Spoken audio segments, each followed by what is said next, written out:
या अल्लाह, मैं लेट हो गई। अब वो औरत फिर से हंगामा करेगी।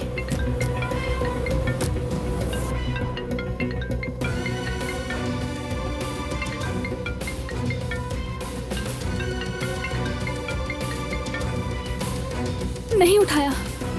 अगर उसने बारान को कुछ कर दिया तो?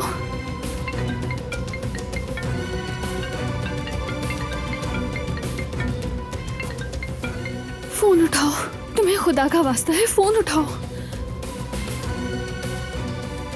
फोन उठाओ, उठाओ, उठाओ ना।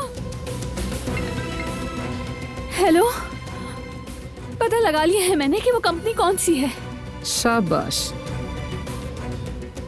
अब मैं फोन रखती हूँ। रुको, फोन कब बंद करना है मैं तय करूंगी। हमारा काम अभी खत्म नहीं हुआ। तुम्हें बारान के उस डिजाइन की तस्वीर खींचकर मुझे भेजनी होगी।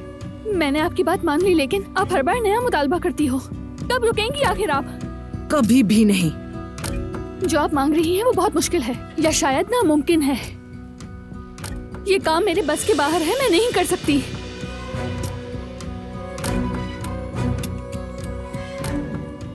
कल रात तक की मोहलत है तुम्हारे पास। मैंने तुम्हें सिर्फ ये बताया है कि क्या करना है।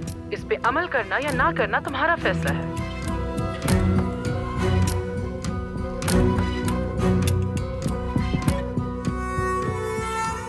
ऐसा क्या है जो तुम नहीं कर सकती?